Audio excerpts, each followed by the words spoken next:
আসসালামু আলাইকুম, welcome back to my channel. কেমন আছো সবাই?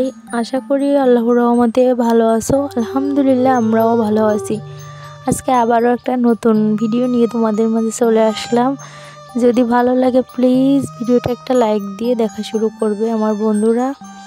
আর নতুন কোনো বন্ধু যদি আমার ভিডিওতে ভিজিট করো তাহলে প্লিজ চ্যানেলটা সাবস্ক্রাইব করে অল বেল বাটন সিলেক্ট করে দেবে, যাতে করে প্রতিটা নোটিফিকেশন তোমার ফোনে সবার আগে পৌঁছিয়ে যায় আর তুমি যেন আমার ভিডিওটা দেখতে পাও। আর আজকে দেখো আমি একটু রান্নাবাড়া নিয়ে ব্যস্ত আছি। আজকে চিংড়ি মাছ দিয়ে আলু দিয়ে রান্না হবে। আর এই রান্নাটা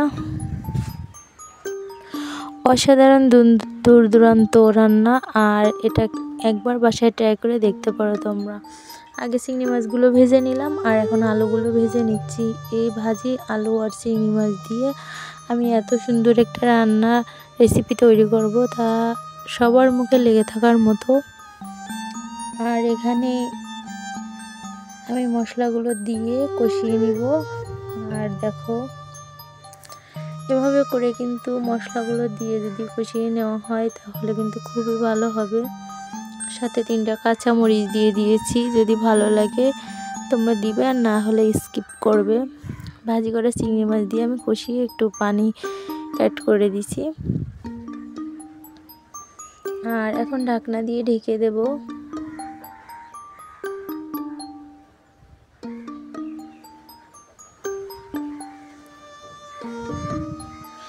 এই তরকারিটা গরমের দিনে খুবই একটা সুস্বাদু তরকারি, বাসায় ট্রাই করে দেখবে।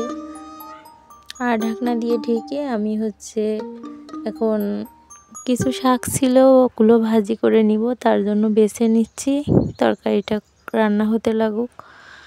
আর শাক বাছতে বাছতে বলি, একটা আপু কমেন্ট করেছে যে আপু তোমার অ্যাকোরিয়ামের ভিতর মাছটা এত বড় কেন? আপু, আমার অ্যাকোরিয়াম ওটা না, ওটা আমার ননদের বাসায়। আর ওখানে আমি বেড়াতে গেছি, ওখান থেকেই ভিডিওটা করে আনছি। আর ও মাছটা অনেক ছোট ছিল, আর একা একা একটা অ্যাকোরিয়ামের ভিতর তো অনেক খাবার পায়, তার জন্য ও অতটা স্বাস্থ্যবান হয়ে উঠেছে। এদিকে দেখো, এক টুকরা তেঁতুল নিচ্ছি। তেঁতুল দিয়ে আমি কিন্তু একটা জুসের মতো তৈরি করে নেব, আর এটা কিন্তু আমি তরকারিতে অ্যাড করে দেব। আর এটা কিন্তু তরকারির স্বাদটা অনেকটা বেড়ে যাবে, যেহেতু সামার ডে অনেক গরম পড়তেছে, তার জন্য আমি এটা দিয়ে দিচ্ছি। আর এটাতে অনেক স্বাদ বাড়বে। তোমরা ইচ্ছা করলে দিতে পারো, না হলে স্কিপ করতে পারো। আর এটা কিন্তু প্রচণ্ড গরমে একটা আরামদায়ক একটা টেস্টি খাবার হতে চলেছে। যদি ভালো লাগে বাসায় ট্রাই করে আমাকে অবশ্যই কমেন্ট করে জানাবে কেমন হলো আমার ভিডিওটা আর রান্নাবাড়াটা। আর আমি এত কষ্ট করে ভিডিও করি বন্ধুরা, প্লিজ তোমরা একটা লাইক দিয়ে পুরো ভিডিওটা দেখে নিবে আর সুন্দর একটা মন্তব্য করে যাবে, তোমাদের মতামত পেশ করে যাবে। আর মূল্যবান মতামত পেয়ে আমার আরও ভিডিও করার উৎসাহ জাগে। এখানে দেখো আমি মিষ্টি নিয়ে বসেছি। আসলে এটা আমাদের একটা মেয়ে অনেক ভালো রেজাল্ট করেছে, আর এই মিষ্টিটা দিয়ে গেল, তাই তোমাদের সাথে তাও একটু শেয়ার করে দিলাম।